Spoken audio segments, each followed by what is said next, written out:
Welcome to another edition of Closer to Home Small Business Spotlight. Sellers, people looking to list their homes, often hear that term curb appeal or first impression. Nothing more important than how your home is going to look, not only when people show up, but when people search online. Today I'm sitting with Scott Salisbury of VHT, professional photographer. I always use a professional photographer with my listings, and we've been working together, I think, almost 8 or 9 years now. Yeah, it's been a while. So, yeah, it has been a while. So I appreciate good. you taking time today. No problem at all. Terrific. Glad to help.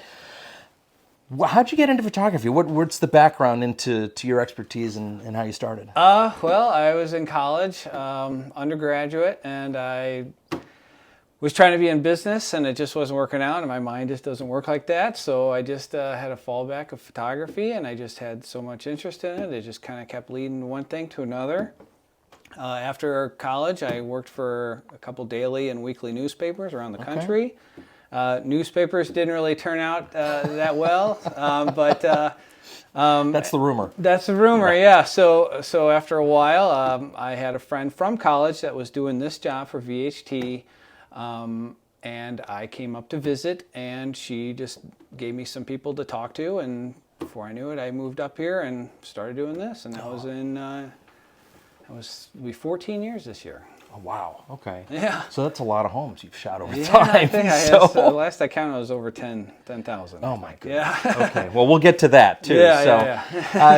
So I've often told even the other team members that I work with, and I consider you a team member in what I do, I appreciate because in working with you, I've learned a lot. I know what to expect, and when I'm walking through someone's home, I can say, "Oh, Scott's got to think of it this way. He's going to look at this angle."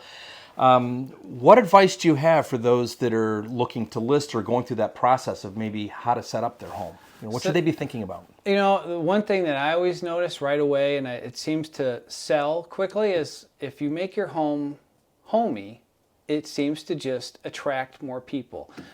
Staging always helps, but having your house clean and ready, like you're going to have the Queen of England coming over. You know, that mentality of like, I want my house to look good. You know, you're going to have showings, and you can't keep your house perfect the whole time, but when you're having your photos ready to show online, you want it to look as good as you can. You want it to look homey, you want it to look clean, you want it to be... You're trying to sell your own home, and would you buy your own home if you are selling it? And that always seems like it's a good question. Would you want to be in this house if it wasn't your house? Putting buyer's eyes on it, you mean? That's so right. if you're walking That's through, look at it with a different set of eyes. That's at right. this point. That's right. So, Yeah. Okay. In the 10,000 homes, in the 10,000 plus homes that you've shot over the years, what are some of those common things that you've seen that definitely find success? Oh, I don't know. Having things kind of up to date. You know, when you go into a house that's clearly needs some updating, it could be kind of a drawback, because people will see it online and be like, okay, I like that house, but I can see there's going to be a lot of work in it. Okay. And I know when you're on the selling end, because I've had to sell a couple of my houses in my travels.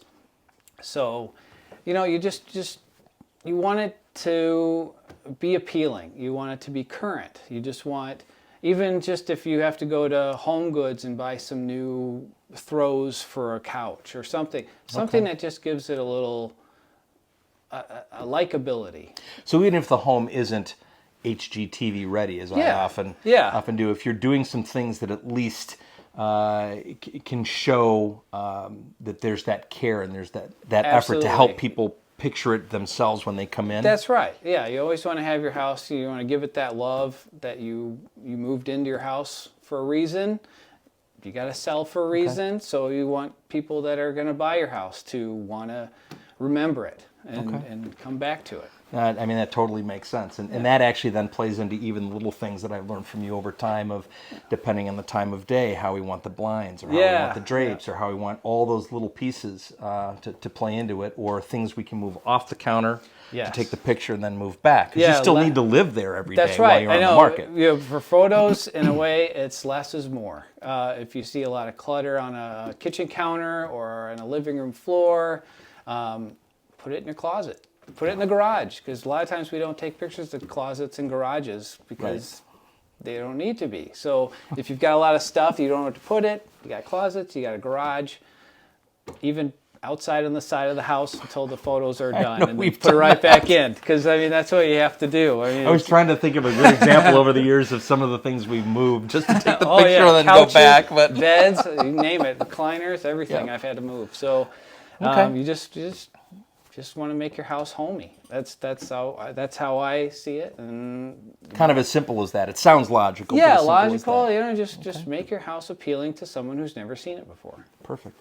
Well, outside of shooting photography for properties, what Yeah. what do you like to do on the art side? Well, on the art side, I do these little things that are kind of hard to explain. They're photo illustrations.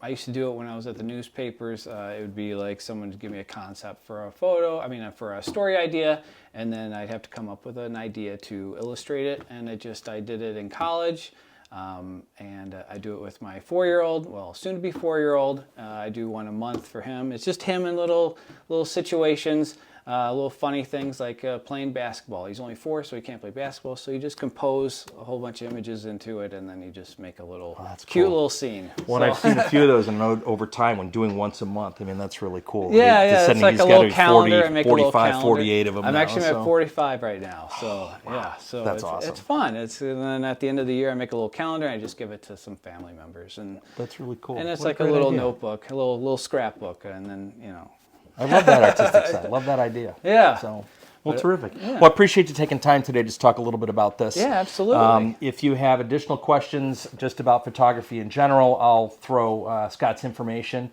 into the link as well. If you have questions about buying or selling, certainly don't hesitate to reach out. I'm happy to help. Certainly markets vary month to month, and let's make sure that you're able to get highest and best, or if you're on the buy side, the best deal that we can get you. So any questions, don't hesitate to reach out. And remember, when you work with Paul, you're closer to home.